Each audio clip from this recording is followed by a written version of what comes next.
Welcome to Popternative, where we dive into topical discussions from the worlds of pop culture, social media, and sports.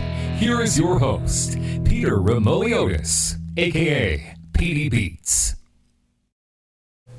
Hello and welcome to the Popternative podcast. This is the podcast where we have digital dialogues from the worlds of social media, sports, and pop culture.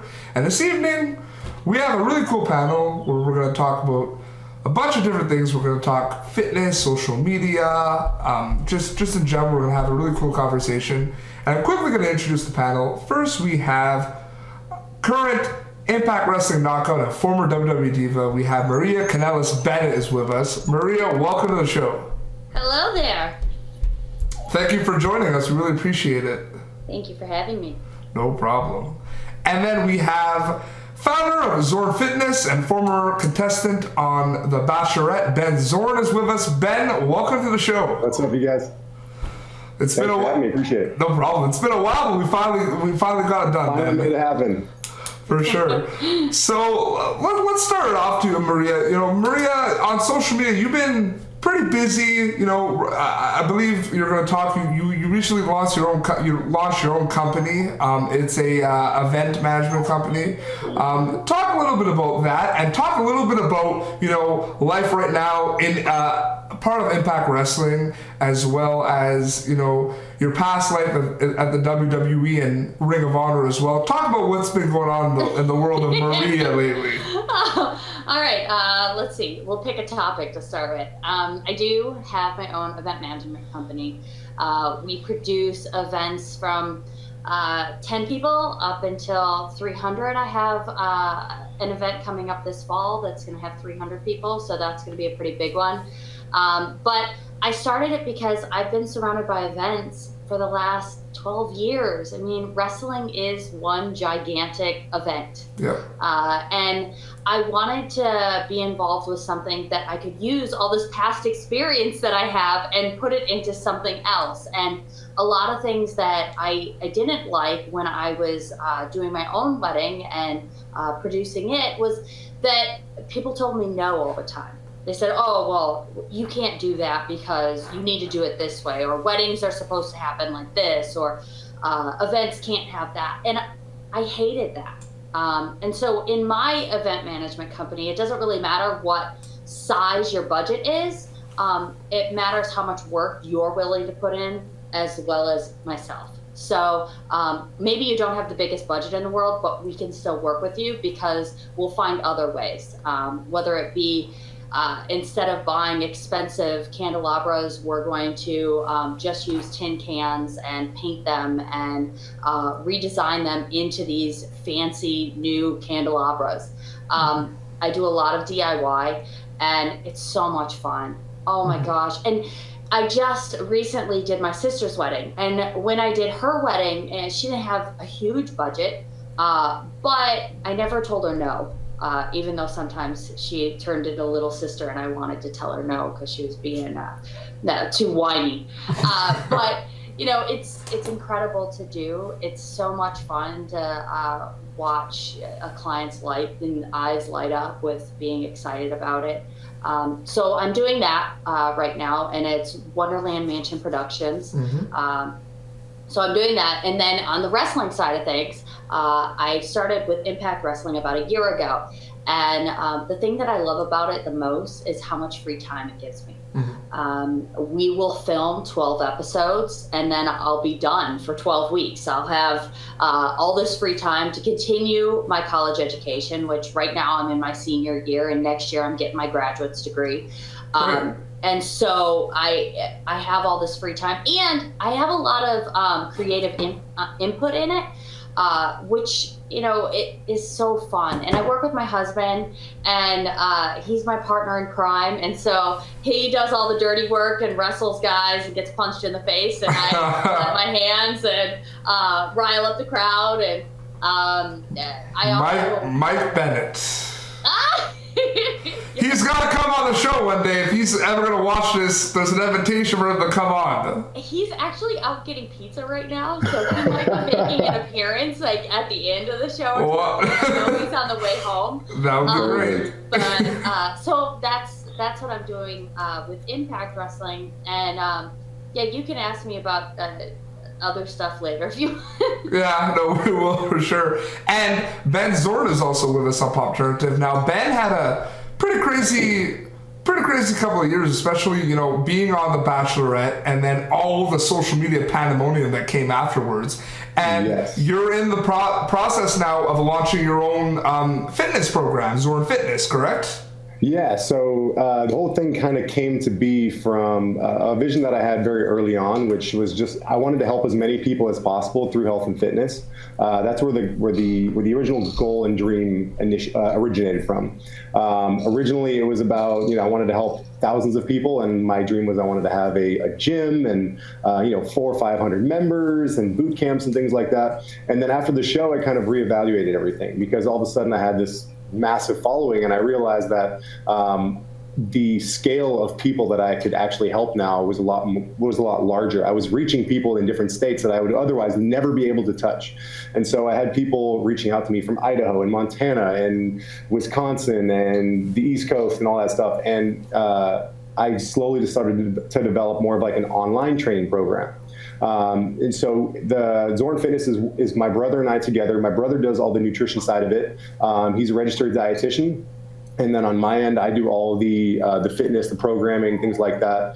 I apologize for the background, the puppies. Hey, it's awesome. Congrats on the new puppy. It's awesome. Yeah. So he's a little bit of the work in progress right now. It's fine. Don't worry about it. But no, it's been great. The following has been fantastic. We're slowly starting to launch it. So our customized plans are up and running right now, and then we'll be launching more of our large scale plan, kind of a do it on your own, if you will, plan, which is coming within the next couple weeks. So looking forward to it a lot. That's awesome. All right, so now to start the conversation, I think a really cool thing is both of you have been on TV. Maria, you have been on TV.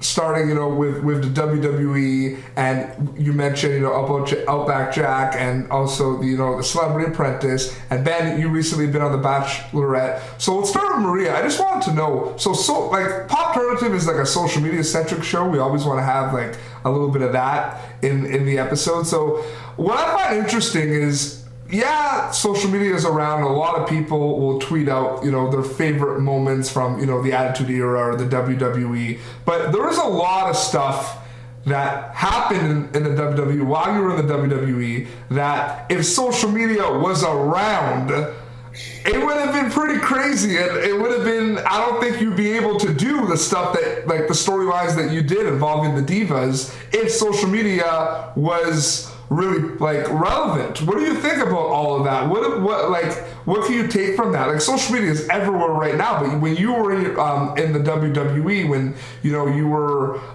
with Santino Marella, and it wasn't really a thing. So, and there were some crazy storylines that happened in the WWE when you were there. So talk a little bit about that. There was a lot of crazy storylines, but I think that the biggest detriment to wrestling right now is that we don't separate the acting from the reality. And my husband and I are so focused on this right now because if we're just reality stars, then that means we didn't go and get trained. We didn't go and learn a craft, and wrestling is a craft.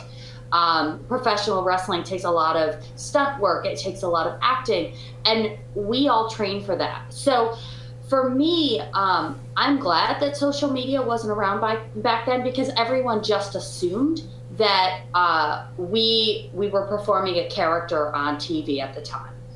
And so we didn't have to make that difference between our social media and then what we're doing on television. And now I have to fight very hard to say, yes, I am a mean bitch on TV, but that's my character. Yeah. And I love it. And it's so much fun. And the people that I work with are highly talented individuals, and I can play with them. And we play in these storylines, and people can attach to them and feel what the characters are feeling. But I still like to keep my social media me, because there's another side that, you know, I have fans that went back to school about the same time I went back to college.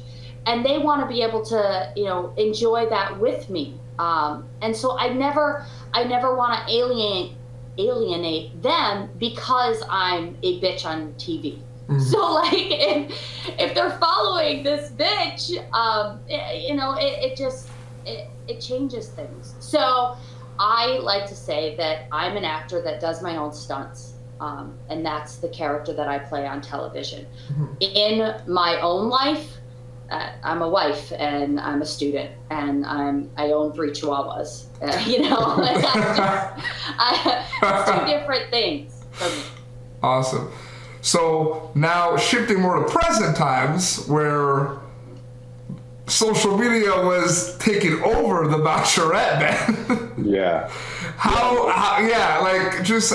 do you, especially there was a lot of rules, and you guys, while you were filming, probably had to put away your phones, and you couldn't touch any of that stuff. Yeah, so I mean, the second we get down to LA, it is phones off, and you are basically cut off from the world for the time period that you're gone. So that is something that I, at first, was really wary of. I didn't really know what to think, and then I slowly, as the weeks went on, I actually learned to love it. I learned to love that I wasn't connected to my phone. I wasn't checking news and scores and all that stuff. Like, I had no idea who was winning baseball games or anything like that, and I loved it. It was very, very freeing. So when I came back into the real world, it was great, and I had a much better control of my social media and just other factors in general. So that was a very positive thing.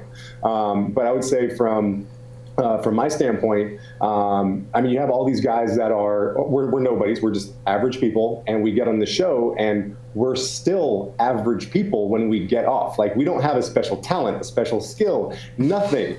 And then who we are portrayed on the show, a lot of that control is given to the editors. And so a lot of the guys on the show got a good edit. Some people got a bad edit. Some of my best friends from the show are people that got bad edits on the show, and it's hard to explain to people, to the public, that they're good dudes. But it is there comes to a certain point where a little bit of it's character, and then a little bit of it is just a specific, a small snapshot of that person. Cough, cough, JJ Lane, cough, cough. JJ Lane is an example of that, where if I tell a funny joke or something like that, they could literally just have me say the joke, and they could cut off the punchline, and all of a sudden look like an asshole. Yeah. So it's very, very tricky from that Reality television is hard. It is very difficult. Producers will get down your throat about saying things a certain way, and you'll be in those interviews sweating and just freaking out. And I had an experience where when I was on Celebrity Apprentice, that I had to tell the producer I was not going to say what they wanted me to. Oh, yeah. I said, no, I'm not saying that. And I fought with them on that because they really wanted me to say a line a certain way. Mm-hmm. And it was just a little bit of flipping of a couple of words. And I wouldn't do it because I knew how that would make me sound. But I also, at that point, being on Celebrity Apprentice, I had already been on television for 5 years and dealt with the media. Mm-hmm. So I can only imagine going into The Bachelorette, which is just, the fans are just crazy about those shows. Yeah, they really, really are. Yeah, and it's, I think, one of the biggest things that I thought about before going on the show, which a lot of people that go on the show don't think about it. They're like, all right, perfect, we're just going to go, I'm just going to have fun. And that's why you see people edited the way that they are. I've never done anything on TV before, but I just knew that I wanted people to, when I was on TV, I wanted people to see the real me and see just who I was as a person. And I didn't want to give them anything to let them edit me any different because I had a feeling about it, which, again, after the fact, I'm so grateful that I did that. So it's very much me that you saw on TV, but I didn't let anybody else see a joking side or things like that. So You see, I don't know if it had to do with when I had them on the show, they just finished Bachelorette and Bachelor Paradise, but when I had JJ and Clint on the show, they didn't really give me much information like that. Yeah, but probably because they just got off the show. We literally sign our lives away for the year, and you can't say anything, do anything. I take that back. JJ didn't really say much. We were talking more about hockey because he was just freaking out that he was on with Zach Boychuk and Andy Perlman, who does the new media for the Pittsburgh Penguins. Who's a big fan of yours too, by the way. She loved the show. A lot of people watch that show. My feeds on Twitter, especially, you weren't on Bachelor in Paradise, but Bachelor in Paradise in the summer took over my social media. It was insane. I'm sure. I mean, it is one of those. It's like a car crash. You can't not look away. You can't look away. Exactly. It's insane. But I gotta say, Maria, I'm a huge wrestling fan, and WWE was like where I started. But I love Ring of Honor. I love New Japanese Pro Wrestling. I'm a big fan of Impact Wrestling. Every time I go to Universal Studios, I go to a taping.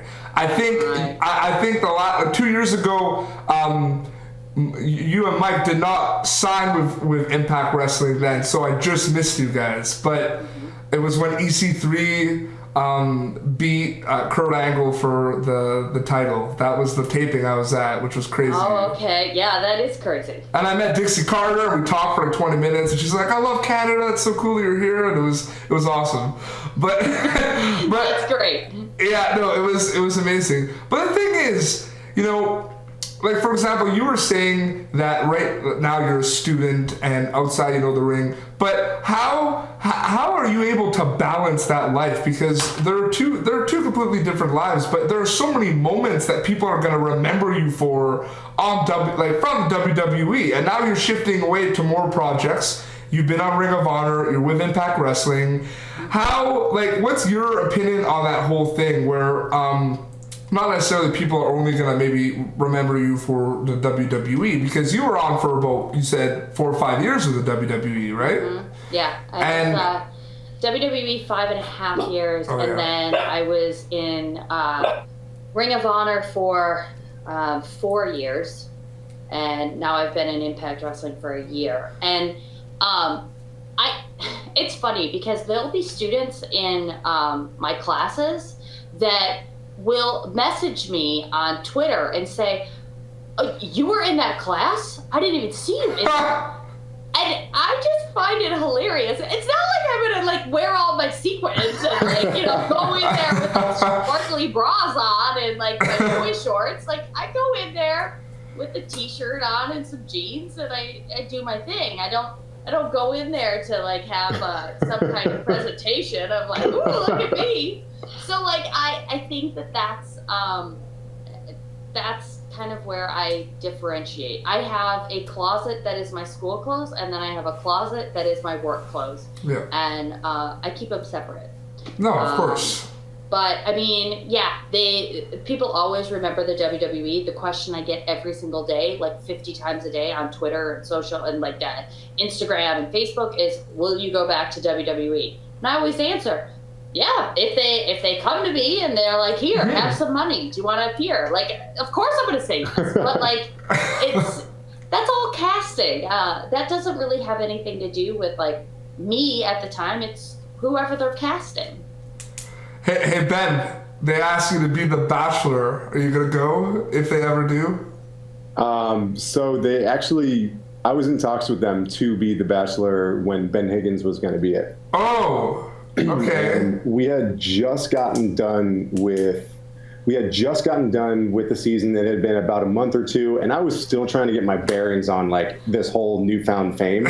And it was in the beginning, I didn't even want to go out because I would get swarmed. And you're going from 0 to 100. And unless somebody's experienced that before, it's very hard to show somebody that or to have people understand that. And so I was in talks with them about it, and I was kind of on the fence. I was 26 at the time, and I was not ready to get married. And I'm not going to go on a show for fame and money. I mean, that sounds ridiculous to some people, I'm sure. But I kind of looked at this specific show as like, there's people that are going to put their lives on hold and going to come on the show and try to find the one, if you will. Yeah. And if I'm not ready to do that, like, why? I can't fake it. I'm not a good actor under any circumstance. So I was like, I'm not going to be able to go on there and fake it for the entire season.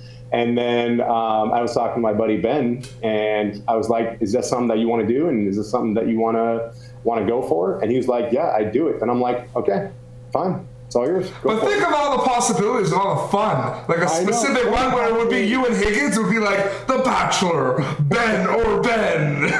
Which one's it going to be? It could have been awesome. That could have been good. It could have been good. But everything happens for a reason, and I'm very happy that I turned it down at the time. Now, if they ask again, I might have a different answer for them, but at that time in my life, I wasn't ready for that. That's awesome. 26 is tough, man. That's what I'm saying. At 26, I'm like, I don't know if I'm ready to get married right now. No. So that was how many years ago? That was last year or 2 years ago? That was two years ago. 2 years ago. Okay, so you're 28 now. I turned 28 in 2 weeks. Okay. Oh gosh, wait. I turned 26. No. That's what I'm saying. I'm in no rush. 30 I'm in no rush. I turned 26 in May, so Okay. that's like I didn't. No, I'm not married. But it's one of those things too where we're not going to get into it. But yeah, I know. Like, are you ready at a young age to get married? Well, how old was Nick? How old's Nick? Like, is it Nick Vial? Yeah. So Nick is 34, and I think he turned 35 on the show. So that's a big difference. I mean, he was on our season. He was the oldest, and Ben and myself were both I think Ben was the youngest by a month, and I was the second youngest. So between the two of us, they were going to go a very, very young route for the next one. But yeah, then they jumped back up with Nick. I didn't think I wanted to get married until I was 30. That's what I'm saying. Like,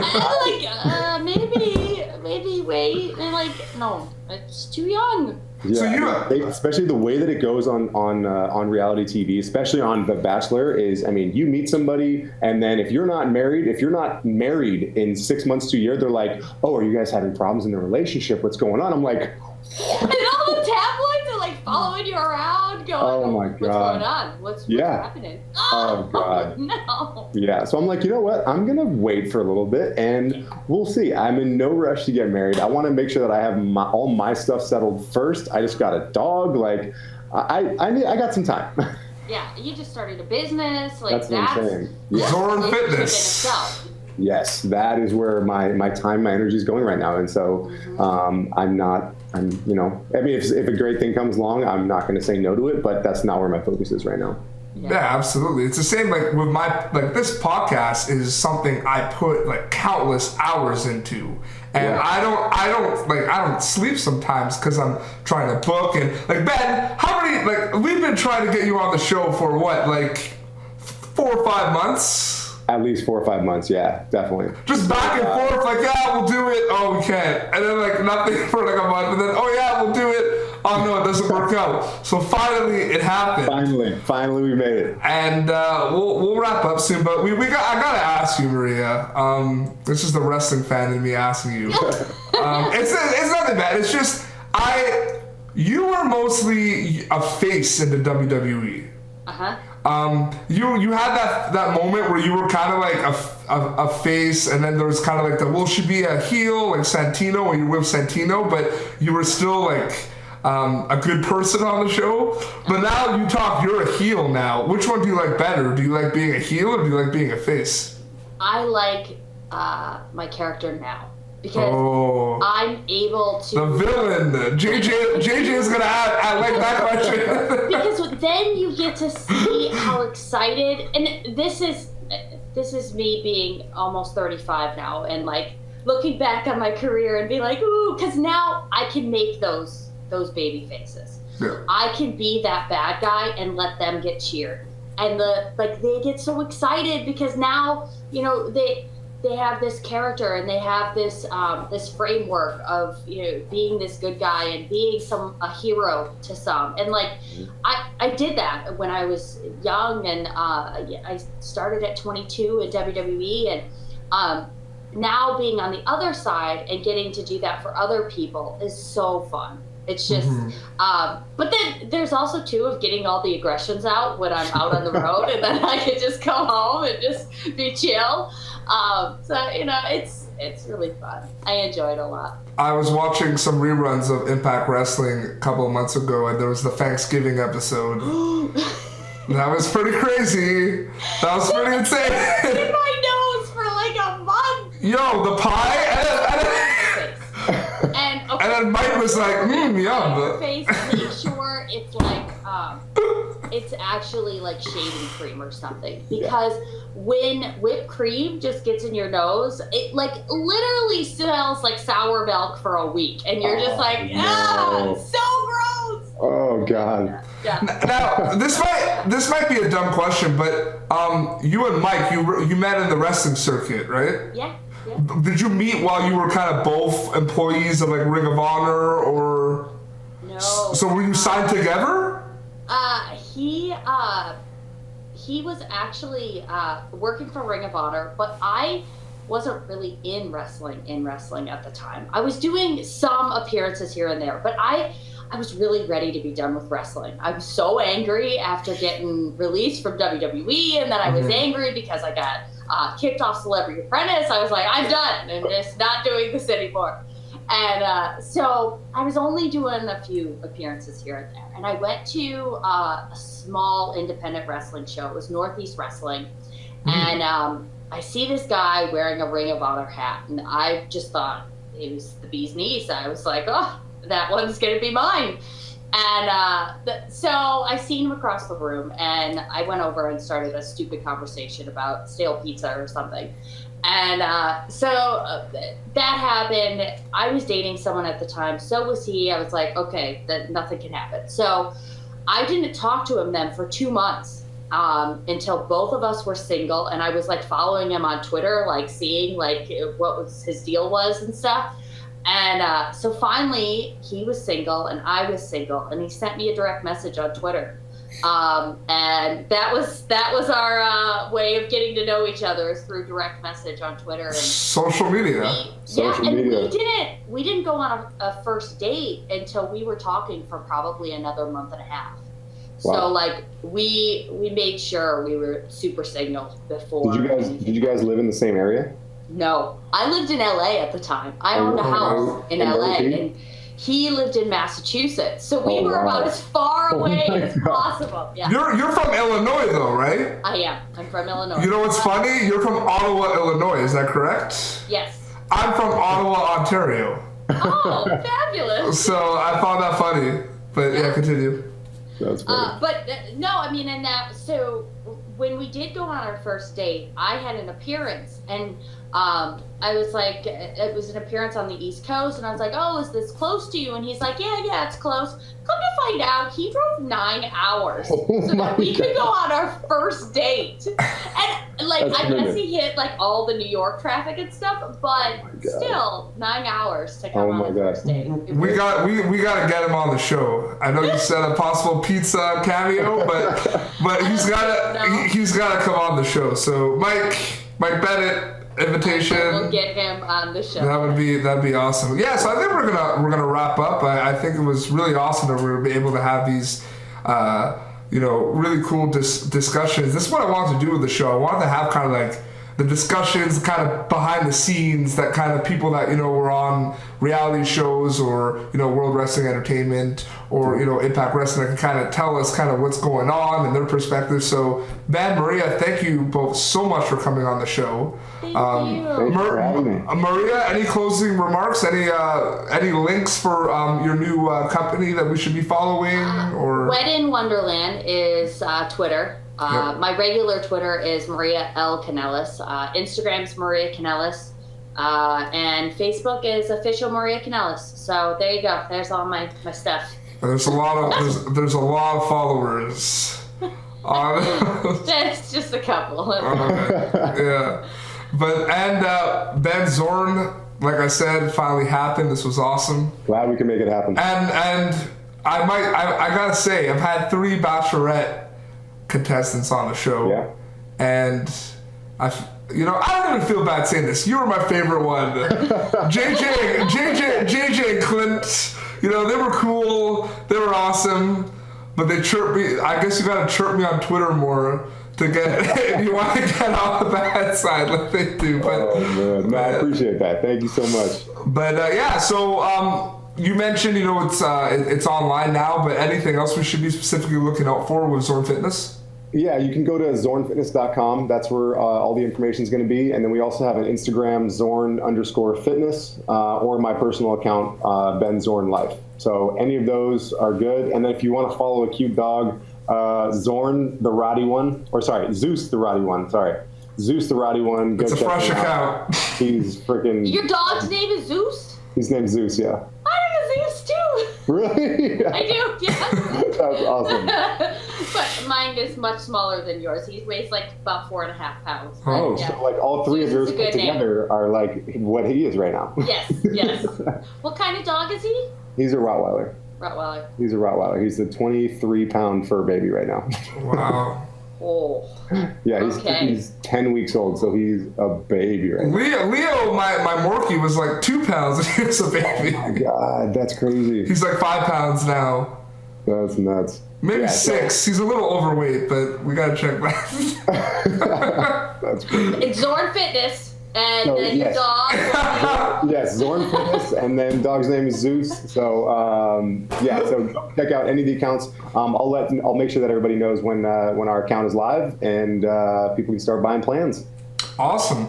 Well, this has been Popternative. Thank you, Maria. Thank you, Ben. You can catch previous episodes of Popternative on iTunes, on YouTube, on SoundCloud, TuneIn, Stitcher, we're everywhere. You can like us on Facebook. You can follow us on Twitter. Thank you, and have a great night. Thank you for tuning in to Popternative.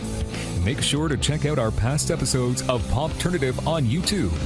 Be sure to like Popternative on Facebook and follow us on Twitter.